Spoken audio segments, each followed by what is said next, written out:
gonna be soon. The live stream. I'm actually so nervous. I'm not gonna lie.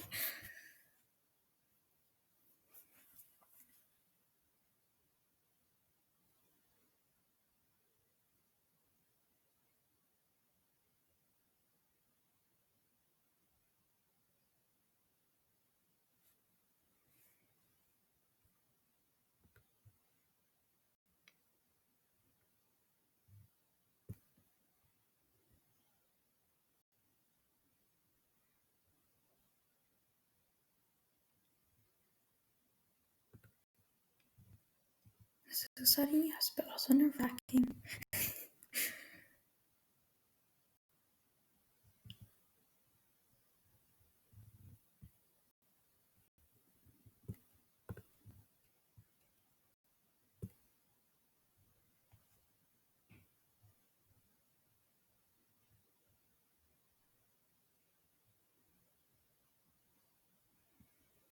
$74 people. That escalated really quickly.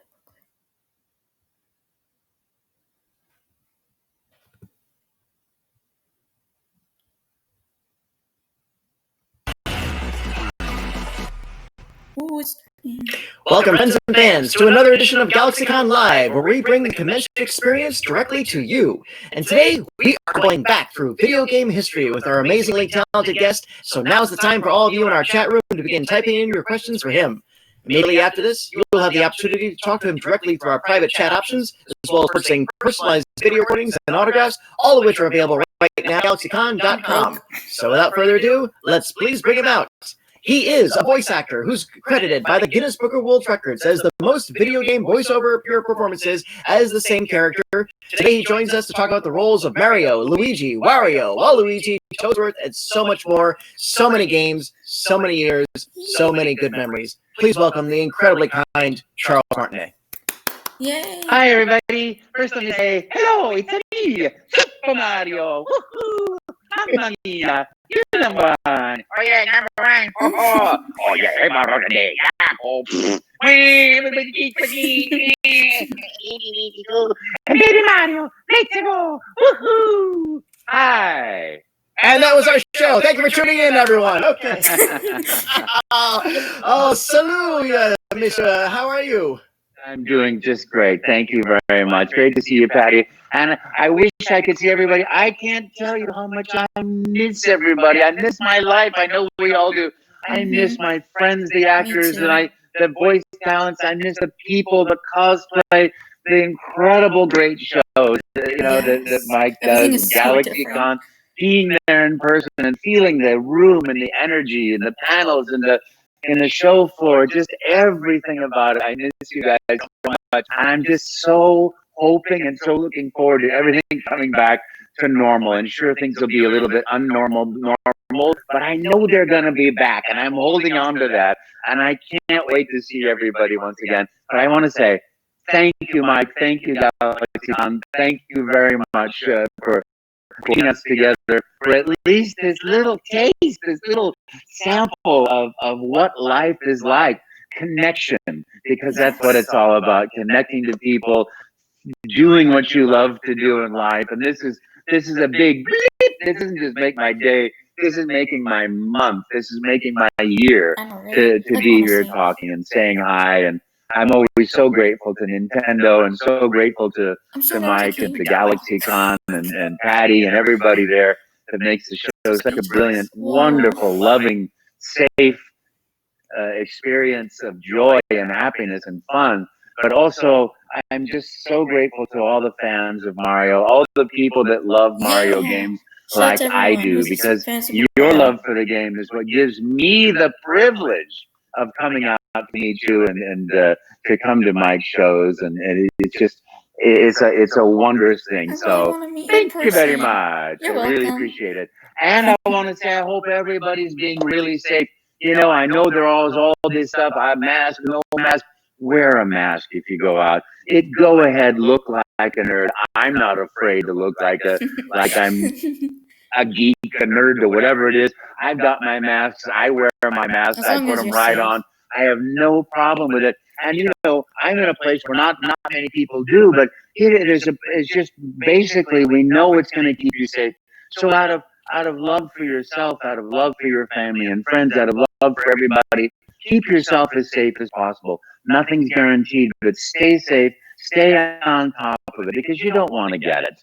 I don't want to get it. I'm scared of it, but most of all, I just want to make sure everybody's super duper safe and staying happy. This is such an unusual time because, in one level, there's so many people that are having horrible experiences around COVID-19, and around the demonstrations in the street, and having a really difficult time with that. And that's separate. The COVID-19 staying home, in one way, we're going to look back at this and go, oh my goodness, this could never happen again. And it probably won't ever happen. It's been generations since something like this could happen. And as far as the protests and I am such a huge believer, and it's just me speaking for myself. I'm so much a believer in equal rights. I'm so much a believer in safety and security for every child, for every person alive. And whatever we can do as a country to make things inclusive and loving and protective and protected for everybody, I am behind 100%. We have the greatest country because our founding fathers recognized that equality was the most important human right. And for that, life, liberty, and pursuit of happiness was for everybody. It was inclusive for everybody. And government exists to protect those rights for everyone. It's right there beautifully in the Declaration of Independence. So I encourage you, if you're in America, no matter what country you're in, it doesn't matter. Vote. Participate in this great thing called democracy or democratic republic. The voting is the most basic fundamental right. So go out there and vote. Do your part. Talk about it to your friends and family, because ultimately we're going to be the ones who are responsible for our future generations. And I'm going to tell you, I don't think my generation has done a very good job. So apologies about that. But you, the young people of the world, the old people of the world, all of us have to unify to make it a better world for everybody going forward. We have to do that. That's what civilization, the arc of civilization, though it bounces up and down a little bit, the arc is going upward. It's going to make things better. So let's all do it together. There it is. There's my little beginning speech. And thank you so much for listening. Thank you so much for being here. Absolutely. Have you ever considered a career in politics, Charles? I actually did think about it. I volunteered on the campaign once, and I was working the phone calls and the marketing things and this and that and the other things. And I saw how even the nicest campaign is just, I love people, and you love people too much to be a politician. Yeah. I don't want to ever owe anything to special interest groups. I owe my love, my life to the beautiful people that I see. But you absolutely found a great medium for your oratory skills. You've told me this story before. I would love our audience to hear where your experience from radio began. This was a really sure story. Sure. Even before then, I never knew that I would be an actor. For everybody who's shy in the world, everybody who's timid, everybody who feels like, boy, as an adolescent, as a child, I was like, ding, ding, ding, ding, ding. But as an adolescent, I became the most shy, terrified person. I couldn't, if a room had 3 people in it, I could disappear completely. You wouldn't know I was there. I was so shy to speak in public, to be in public. I just was, and I was very nervous. I just had real problems. And I was going to be a lawyer because I went to UC Berkeley. My friend was going to UC Berkeley, so I said, oh, that's where I'll go. And I wanted to study psychology, but it sounded a great idea to go into law, like my friend is going to law. I studied political science with a theory emphasis. My friend was studying history. And I thought, wow, wait a minute. I'm going to be a professor. I'm going to do something with political science with a theory emphasis, because I have the greatest professor in history. And I'm going to do everything, a thesis, everything with this professor. This is my new life. And then I went back to my last couple of quarters of UC Berkeley, and I couldn't get this professor. And I went, okay, if I can't get who I want, I'm leaving. Goodbye. And I literally walked outside the gates, and a friend of mine called up, and he goes, hey, why don't you come and take an acting class from me at the junior college? And I said, Les, there is absolutely no way I would ever stand in front of people. It's impossible. It can never. I'm way too shy. Because I know you are. So it's good for you to do this sort of thing. And challenge yourself a little bit. Jump into your fears. I'm jumping away from my fears. That's why they're fears. You jump away from them. Because no, you really come into it. And you listen, I'll tell you what, there's a school is training new chefs, and so there's a chef's program. We'll have lunch together, then we'll go do the class a couple of times a week.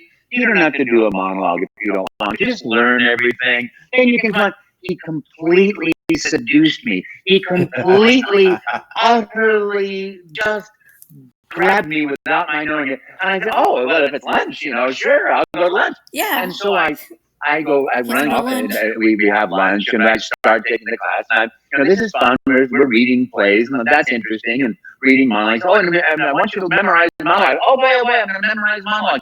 And I memorized my monologue, thinking, well, I still don't have to do it, right? I still don't have to do it. Right? Well, we'll see how you feel. But I don't have to do it, right? No, we'll see. And we go, and of course, everyone in the class is doing their monologue.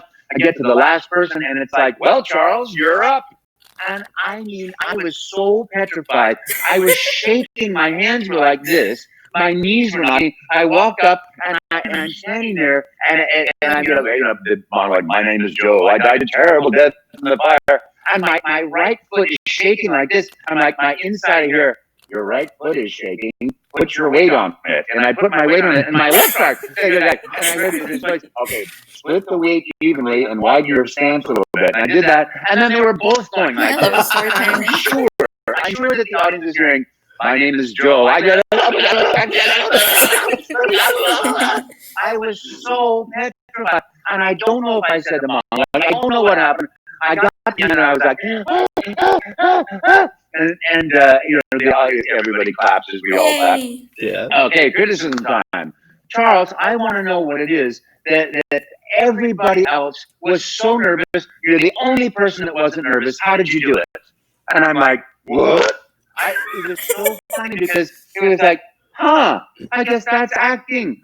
Maybe I just acted in dread terror. But I started doing that, and for a while, I auditioned for the school play. The school play was to play Oberon in Midsummer Night's Dream. Oh. And I went there, I watched everybody else do the auditions. I did my audition, and I called Les. I said, Les, I watched everybody else. I watched myself. I was the best. I think I'm going to be Oberon. He goes, well, Charles, don't count your chickens before they hatch. I'm like, no, I was really good. Well, let's see how it goes. This is the university. This is well, I think I got it. And I went back to casting for the next thing. I'm going to be the Oberon. And I look at the casting list, and it's like, I wasn't Oberon. I wasn't the fairy. I wasn't the guy holding the hole in the wall. I got nothing. Absolutely, I couldn't even change the sets. I got so nothing. Oh, wow. And that is why I became an actor, because failure is the greatest way to inspire you to go out there and do it. And I said, no, I know I was the best. I know it. And so I took every class I could get, speech tournaments around the world. And then Berkeley Repertory Theater came out and auditioned for a summer apprenticeship program. And I went in there. It was like right after the play had gone through the thing. It was like 3 months later, who knows? And I go in there and I auditioned with Oberon, and I got it. I got the professional theater company. So I went and I did theater. I went to drama school. I came back. I did plays for 10 years, and then I started doing. I stopped for a while because I just couldn't. So little money, and I wanted more things in life. And a friend of mine called me and said, hey, you want to do a corporate video? I said, what's a corporate video? Oh, it's a video, but it's corporate. Oh, what do I have to do? You have to act. Oh, okay. So I went and auditioned for corporate videos, started doing those for 10 years, did 600 of those, and then started doing, this economy fell apart, but luckily I just started doing voiceovers. I started doing radio and television voiceovers, and then trade shows. And then one day I was doing what actors do best, waiting for the phone to ring. I could have been golfing, but no, I was reading a book in on the beach, and my pager went off. I always believe in cutting edge performance technology, and so I got up. If you don't know what a pager is, go ahead and Google it later, kids. Thanks. Yeah, pager. It's what we used to carry before there were mobile phones. Before the first those big bricks, and then and so I left the beach and I got on the phone. Like beep beep beep beep beep. We didn't have push button phones, not those dial things. And I said, "Hey, buddy, what's on this? Oh, you got to go crash this audition. It's for a show in Las Vegas." I said, "My friend, I am a professional actor. I could never crash an audition. Where should I go?" And he gave me the address, and I have no idea why. But I got off the beach. I jumped in my car. I drove downtown. I found a parking space without being towed away, which is unbelievable. And I walked in the door, and as I was walking in, the producer was walking out the door with the cameraman behind him with a Sony bag. And I said, "Hi, hello, Sony bag." I said, "Hi, can I read for this?" And he literally, I guess he hadn't found somebody yet who would really, that he liked, because he looked at his watch, and he looked at me, and he looked at his watch, looked at me, and went, okay, come on inside, we'll set up the camera. It's an audition. You're going to improvise. You're an Italian plumber from Brooklyn called Mario for this game for Nintendo. We're going to make a real-time animation system. So that means you're going to talk, as you all know, and you people got the job. will not see you, but see the cartoon character. So you'll say, "Hello, my name's Mario," and the cartoon character will go like that. And then, you have a hidden camera, hidden microphone, and then you just interact with people. I want to know if you can interact. So make up a voice, make up a video game, start talking. When you run out of things to say, that's your audition. And I'm saying to myself, Italian plumber from Brooklyn, get out of my face, I'm wicked here. Don't bother me, I'm under the sink. And I thought, well, this was a good voice, but not something I want to do 8 hours a day. Because he'd also said, "I'm not going to pay you to drink coffee all day. If this doesn't work, you're going to have to talk to people." It's like, okay. What if I did something more fun? Because we're but people. I know. I'll do something like I had done Romeo and Timmy the Shrew. Shakespeare. Nice guy. Oh, good ideas. Senor Pedro. No. Make it younger, make it more vital, make it more alive. And then I'll just go, hey. And, oh, wait a minute. What do I know about video games? Wacka, wacka, wacka, wacka, wacka, wacka, wacka, wacka. Oh, I could make a nice wacka, wacka, wacka. I know. I like food. Going back to my friend Les Abbott. And I said, who was also Adrian Barbeau's teacher, and so many other actors you've heard of. Just a wonderful guy. So I thought, okay, I'll do something else. And I heard action, and I went, "Hello, I'm Mario. Let's make a pizza pie together. You will get some spaghetti. I'm going to get some sausage. You put spaghetti sauce in the pizza. And then I'm going to make it, And I just started making this stuff up about chasing each other with a pizza. I catch you with a pizza, you eat the pizza, and then you chase me with a pizza, and I'm going to eat the pizza. And I thought, okay, that's the end of that. But he didn't say cut. But he had given me one piece of direction, and I always follow direction. He said, "Don't stop until you run out of things to say." And so I started making lasagna pans and going up and down the hill with lasagna pans, and then I made tortellini, and I ran out of pasta that I knew. I just went through everyone I could think of. Ravioli, covering ourselves in ravioli. And so so I started inventing pasta. And then we're going to make a satellite tortello. And I'm going to chase you with the satellite tortello. I catch you with the satellite tortello. You got to make a satellite tortello. Nobody can tell the difference. Going. And I was having so much fun. That actually should be a pasta, though. And I suddenly heard, "Stop talking. We're out of tape. Thank you. We'll be in touch." And that was, I guess, I talked for 30 minutes until the end of one of those tapes. And he said, "Thank you very much. We'll be in touch." Tell Charles and I thought for sure that meant, there's the door. We'll see it. We will not see you again. That's, you have a great job. So I left. I went back to the beach. I watched the sunset. I saw my friend later on. And he gets on the phone. He calls me and said, "I found out Mario. I got him." And that was 29 years, 110 or 115 Mario games ago. Oh, wow. And 29 years of absolute joy and fun and happiness.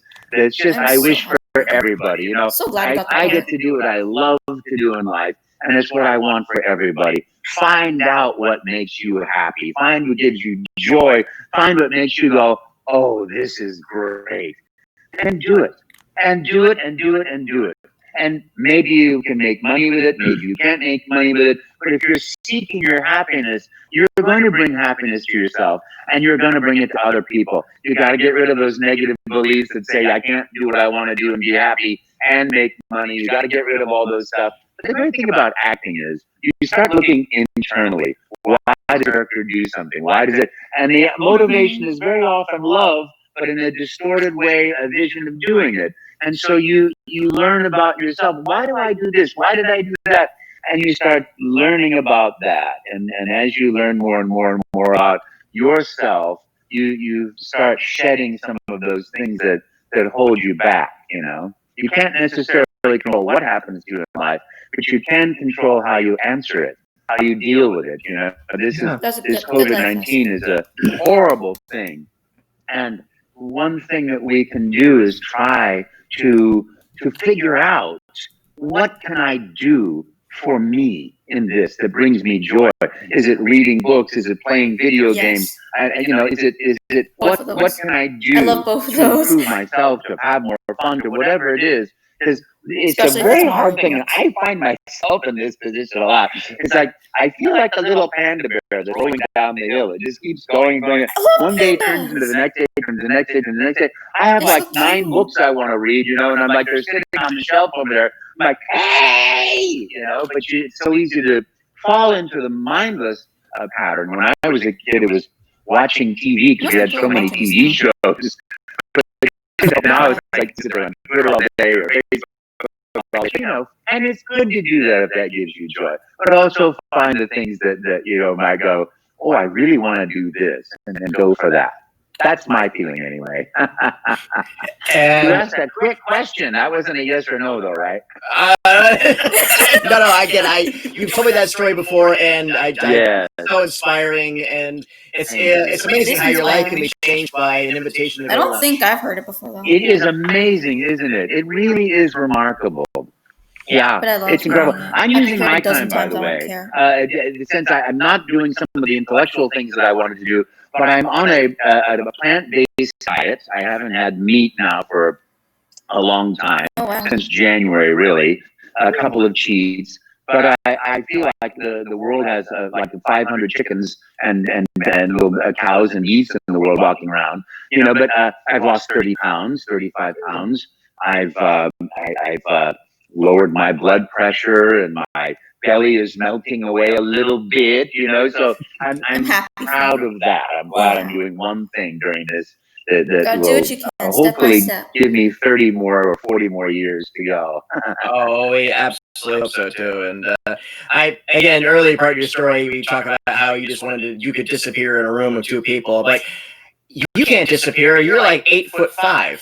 Yes, I'm 6 foot. You're right. I I'm could. very big. I'm so short. But you'll be amazed. I mean, you can sometimes see people at GalaxyCon. I think one of the great things about cosplay is when you become a character, you can mask your shyness behind that character. I think that's a great thing about being an actor. I think a lot of actors are shy. A lot of actors go into acting for therapy. I've been It's an like, actor wait a minute, before, I can and be I can Hamlet, really to be or nervous. not to be. See, it's not me. I'm being Ham. I'm pretending to be somebody else. And I think a lot of actors are really kind of shy people that find their way through character to be the person that they would more like to be. Yeah. I want to be Mario. Although I'm a lot more Luigi. I'm going to just say right now, I'm a lot more Luigi. Ooh, oh yeah. All right. Yeah, shy, taller than my brother, run faster. I had to. He was my bigger brother. I had to run a lot faster. That is a good bit of that makes perfect sense. It does. Yeah. So, producers, let us know. We got some questions from our audience, so let's go ahead and dive into them. And sure. This comes from Ian, and so how did you come up with Luigi's voice? Speaking of Luigi. Oh, that's a very good question. How did I come up with Luigi's voice? Well, this real-time animation system, Mario in real time, or Merge, worked really well. And we did a second CES and a third and a fourth, and then they built a semi-truck trailer with all kinds of equipment so I could go around the country doing Mario's voice. And I was in a parking lot in, I think, Arkansas or somewhere, and somebody said, these children would come up and say, "Hi, Mario, how are you today?" "Oh, very good, thank you very much. How are you?" "I'm doing very well, thank you very much. I like your game." "Oh, thank you very much. So we're having these dialogues. Well, inevitably, some child would say, "Hey, Mario, can I please talk to your brother Luigi?" And of course, we didn't have a Luigi. We only had Mario because I had these things glued to my face and a massive supercomputer that was just gargantuan, big on a coffee table, calculating everything. And it took years to get all this stuff together. So we didn't have it. And I couldn't say, what can I say? I'd say, "Well, hang on a second. I'll ask him. I think he's in the kitchen making spaghetti meatballs. But I got to tell you, I think he's a little bit too shy. But I'll ask him. Hey, Luigi." "Yeah, what do you want?" And I had to, because I had these things glued to my face with surgical glue, and they were running these roller balls and these long filaments that roll these roller balls. The roller balls would roll, the computer would calculate, and Mario would say, "Hello," So I couldn't move my mouth for Luigi, so I had to do it like this, and I had to be different. So I had to, "Oh, how you doing? I'm fine, and I'm too shy." And so I say, I say, "He's too shy, I'm too shy. Besides, I'm in the spaghetti, eating spaghetti meatballs." And then I turn and I go, "Oh, he says he's too shy. Besides, he's in the kitchen making spaghetti meatballs. Oh, please. Oh, hey, can I ask him? Oh, please. Sorry." "Oh, he says sorry." So I would do this dialogue back and forth. I'll ask my mama, "Hey, Mama Mia, yes, you handsome plumber boy. What can I do for you?" "Oh, I want you to come and say hello." "Oh, no, my head is not totally yet. Hang on." And so I had, and, "Hey, Papa, what do I do?" "No, don't touch that remote control. I'm using that." So I had this whole world behind the camera. And of course, they're looking at the camera, and Luigi's over there, Papa's over there, Mama's over there, Yoshi's running around over there. So I had this whole world going on inside my imagination, and I couldn't help but look up, because I couldn't even look at people, but I'd make the characters look at people, and I watch, and these beautiful children are all going like this. They're looking over there when Luigi's talking, looking over there when Mama's talking. So then I started having Mama and Luigi talking, so the kids were going like a tennis match. It was the most adorable thing. Yeah. Ian, thank you. Great question. Yeah, great question. A little bit. Jude, what's next? And I'll tell you that each voice has come one after another. It's so much fun. It's such a wonderful gift from Nintendo to say, come and do this one and that one. And I walk into the studio and there's, and I'm like, oh my goodness, I put a voice to that one. I'm like, well, how about this guy? It's just one gift after another. It's been so magnificent. Absolutely. This is Ensign Brian, and he would like to know, what was the hardest part of a Mario game that you struggled with? The hardest part for me, that's a very good question. The hardest part of me in any Mario game is getting to the point where I find out that the princess is not in this castle. Oh, yeah, that's true. Because I never am going to finish a game the whole way. They're so brilliant. But I'm a sandbox game kind of guy. I love like Odyssey and 64 because I can just run around and go, oh, here I'm going. Oh, look at that. He slides. Oh, look at that. Oh, wow. Oh, look at that. I just will never rescue the princess. I get to watch my nieces and their boyfriends and rescue the princess.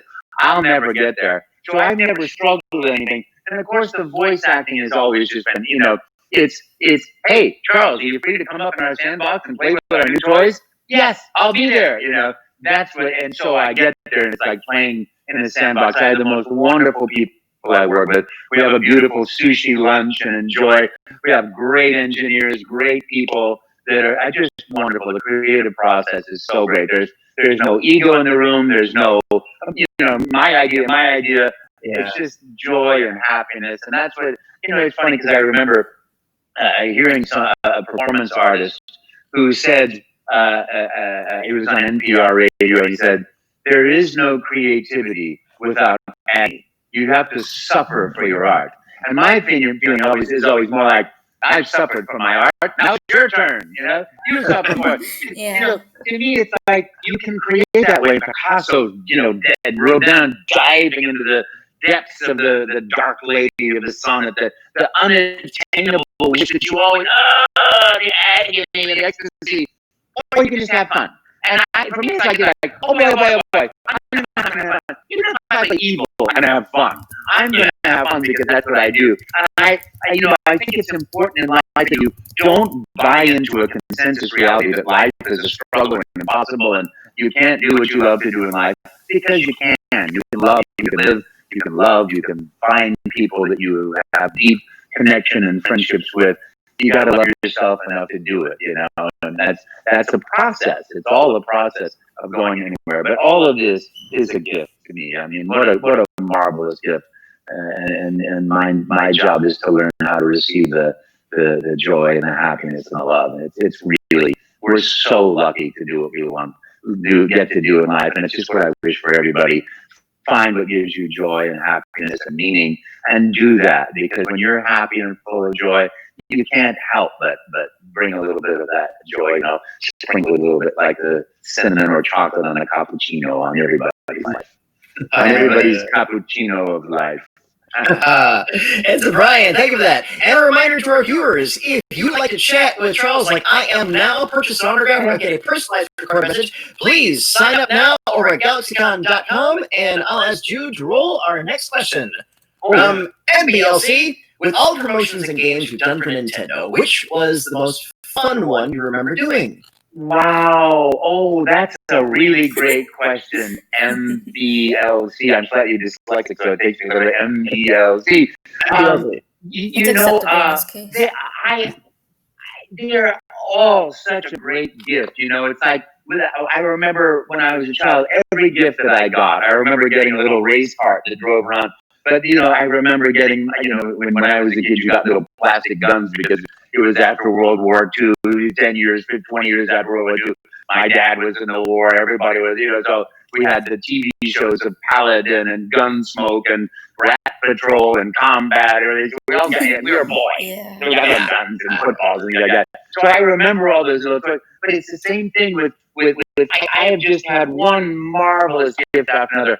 I can tell you, when I've been doing Mario's voice for 5 years in the studio, in the talking interaction with people at CES and at press events and things, and all of a sudden, first that was the launch of the MIPS RISC processor in Mario 64. And then when I got the phone call, Mr. Miyamoto would like you to play Mario in a game, it was whee! And doing that voice was in that game, having 5 years of improv to bring into the session. Improv is really fun. Ooh. Oh no, you're kidding. We'll give Charles a second. Let's see. He unfreezes. And it looks like he is frozen out for the moment. So, ladies and gentlemen, please hold on. We will see if we can reestablish a connection with him. Uh-oh. Charles, where you go? Charles, if you can hear me, go ahead and sign out and sign back in again, if you can hear me. All right, ladies and gentlemen, we do apologize. These things are technical. I won't say where he is, but I will say he is pretty far away in another part of the planet. So if it's all right with you, I'll tell you what, anybody in our chat room right now wants to throw something out. I think it'd be kind of fun. Somebody put out what their favorite Mario game is and why. And Jude, if you can type that up through there at the bottom, we can do that. And a reminder as well, too, we'll make up for this time, but at the end of this, you will be able to talk to Charles one-on-one, purchase an autograph, or also get a shout-out. If you got that service GalaxyCon.com, go ahead and type into there. I was going to say... Also, I'd rather get an autograph from him in person. So, yeah. I don't know if you all know this from our earlier conversation a few weeks ago with Charles, but Charles actually had... He's a little bashful about this, but he's actually had a pretty decent television career. He actually did a lot of work in the 90s. He did several appearances on Nash Bridges. Apparently, Don Johnson was producer of the show, actually really liked him and kept inviting him back for more roles and stuff like that. That's a little bit of a Charles trivia for you. And let's see what else have we got going on. I'm gonna look at our live comments, see if I can see anything in there. No, I can't get in that. I do apologize. Just one of my favorite stories about Charles. One thing that I did. We were doing a huge Mario panel with himself and his peers who also do Princess Peach and Bowser, and he was stuck for time. But he made the time to come in and do the panel. He was able to come on in, he zipped on in, he did 5 minutes, and he's back! I'm so sorry. I think the wire to my computer was not in, and my computer just suddenly died. Sorry about that. I didn't know that could happen. It's quite all right. I was mugging for time. I was going over some trivia with the audience. I was going over your 90s television work. Oh, thank you. Talking about Mass I'm going to Bridges. try to see if I can come back on the computer that we were just on. Am I there? Well, you're here. We can see you and hear you. We can just go from here. Okay, we'll do that. I'll see if I can figure out how to set my phone up to everything. How's that? That works fine. You can move up just a little bit. You got a weird sort of barrier above your head. Sorry. No, that's all right. Oh, that's good. That's perfect. You can hold it like that. Area is like that. Balancing on a fruit bowl and an iMac right now. Sorry about that. No, that's all right. You are an improviser and you've improvised. I'm so sorry. I didn't realize there were 2 wires and one of them was not a power wire. But it's not a power wire. That will never happen again. I'm so sorry about that, everybody. Oh, that's fine. You all right? Yeah, I said I didn't say where you were, but I did say you were pretty far away. So. Oh my goodness, that was I fell into a warp pipe. What question were we on, Patty? I completely. Are you going to Mushroom Kingdom? I want to join. I'm like frizzled now. Actually, I think we answered his, so we can move on to our next one. Okay. This one comes from Matt. Goes, what would you say is the biggest difference when recording for a Mario game compared to other roles you've been in? Well, that's a wonderful question. First of all, I love every session I think I've ever done in my life. There are only a couple where I went, but it's joy. It really is jumping into a sandbox and having fun. Every session, though, you meet the producer, the director, the audio guy. And, the great thing about working with Nintendo all these years is generally with the same audio engineers, and I got the same production team, and it's the same people in Japan and America.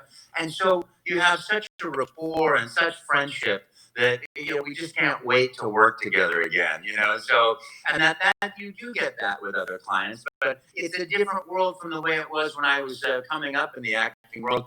Back in the day when I first started doing a play, you did an acting job, and the producer would go, "Hey, listen, are you free in spring? Because I'm doing another play." And the same thing in radio commercials. You do a commercial for a car park, and they goes, "Oh, that was great. Hey, listen, you do a Russian accent?" "Oh, but of course I do a Russian accent. Always do a Russian accent." "Oh, great. Can you do it on Wednesday at noon?" I think and you see, you have another job. So you built these relationships, and now it's a different game. Even the producer you work with, the next time you work with them, you got to audition again, which is very unusual. But in the old days, it was much more, it was a smaller family. And so that was a little bit more gentle and joyful because you weren't like, okay, start over again. You knew what you were going into and how that producer liked to work. And it's a wonderful thing. Plus, let's face it, doing a Mario game is pure, absolute joy. You have to, when you're an actor, be the character. You really do. You bring joy to everybody around you. Sing the character, and film, you gotta just feel the emotion or think the thought, and then it's the camera's, it's like giant. It's enough. You don't need to do anything. In video game acting and cartoons, you gotta really jump. The whole body's got to be in there. So it's a huge, wonderful, joyful experience, and that's where I'm at. I'm in total joy, total happiness, total fun the whole session. And plus, I'm looking forward to the whole time I fly there or go there. So it's just pure fun, doing a Mario game. And plus, every time I go into a session too, when I see something, the first time I saw the electric bolt and Mario become a frog, it's like maybe I was like, oh no, Froggy. This is incredible. So you get this whole magic of seeing the game in its infancy, and then when I do my part, and then, well, that's really fun. And then I see the actual game, and it's 100,000 times better than I even could dream of it. So that whole process is just, the Mario game is just amazing. Really Cool. Matt, thank you. Good one. Yes, thank you. So, from Mario Fan, what is your favorite power-up in your games? My favorite power, I love every single power-up. It's so difficult to But I choose, have right? to say, I have a very strong fondness to a Tanuki suit. Every time I see that leaf coming down, I'm like, Tanuki time! There's something fun. But honestly, you remember Super Mario 3D World? Where you become the kitty cat? That to me was that was over the top. They're so fun. cute. And the little, what was the one where he has the big helmet and he's, and I become my power is able to like fly with a little propeller hat going, and the character keeps walking even though he's flying. Oh yeah. Oh my goodness, so cute. I love them all. Thank you for asking, because now I had to think about all of these ones in my little head. They're so much fun. Absolutely. Mario Fan, thank you. And next one from Mega Boy. My dad wants to know what your favorite Mario game is. My favorite Mario game. Hello, Papa. Well, that's a great question. My favorite. It's impossible because after doing 110 or so, there's so many. But that never forget the Mario 64 and Super Mario Odyssey. The magic of that. Yeah. The spine tingling. My goosebumps in Mario 64. I don't play on my Nintendo Switch Super now. Mario Galaxy. Welcome to my new Galaxy. That was just so much joy and so much happiness and so much love in that adventure. That's true. And the 3D world. And one that I really remember is that Super Mario for the Wii was just incredible. That was just so playful and so fun. So there are so many of them. And again, thank you, because I get to relive those. Absolutely. Thank you, Mega Boy and Mega Dad. From Mac916. If you could give Mario a middle name, what could it be? Oh, that's a good question. I have no idea. You hit in a place where I'm very limited of creativity. How about it would have to be Mario, probably, because his last name is Mario. Is it Mario, Luigi Mario, Papa Mario, Mamma Mia Mario? I guess that'd be Mario. Mario. Maybe Mario. That'd be a good one. Or Mario Luigi Mario. Luigi Mario. That's a fun thing to play with, too. Yeah. That's the beginning of an habit. Dream. I dream Mario. My dream is Mario. My favorite thing is to fly. So I love to fly Mario. Hopefully I'll have a Mario dream tonight. It sounds like a beginning of an Abbott Costello routine. Thank you, Mac916. And this next one comes from Christy. Besides the Mario franchise, what other video games do you like to play? Do I like to play? Well, that's a great question. I really don't. I only play Mario games because it's just so much fun to me. I do love to watch other people when they're playing a game and enjoying it. When they're having fun, the Mega Man was really fun. The Zelda games, I think, are really fun. Even though I play, besides the Nintendo games I play, I just turn it into a Mario game. For example, Roblox. My sort of joyful or Minecraft. If I get Mario skins and then I play Mario Worlds in Minecraft. Mario Kart's another one. I forgot about Mario Kart. That's it. And Mario Maker too. Now I'm still back on a couple of questions ago. That's me for you. The fun, the joy of those playing those games is really amazing. But I'm really kind of I'm a one-man man-ish. Mario man-ish. Yeah. Fair. Christy, thank you for that one. What we have next from Caspian. If you could have input to create your own game for the Super Mario Brothers franchise, what would you make? Oh, that's a great question. Again, though, you've got me in a place where I have no creativity on this level whatsoever. So it would be all the other Mario games ever rolled into one. So you can just have infinite. Oh, wow, that would be so amazing. I really, it's amazing because you really get to see, it's quite a challenge to make a level that's really interesting and Yeah. that that leads you through I mean, have you the seen Mario whole Maker, bro? processes. And I find that so incredible. But the levels that my favorite level that I ever made, I filled in all of the holes so you can't fall through and go, wah! There was none of that. There was no people around. There was no danger. And I put little trampolines everywhere and coins in every single place. So that everything, you just bounce and bounce. And then I built a staircase up to the final flagpole so that you guaranteed to get the maximum score. That was my kind of deal. Absolute guarantee That's amazing. of fun. Caspian, thank you. Thank you. We have next from Dawan. Okay, how do you feel about your voice being in all regions? How's it feel by voicing an iconic character for a Japanese company? It's absolutely magnificent. I love Yes. every minute. I'm grateful for every minute of my life. And that's another, I think, a key to my life is gratitude. I am so grateful for all the Charlie, give gifts that everybody hope. Nintendo's given me to play these characters, to enjoy the games as they are.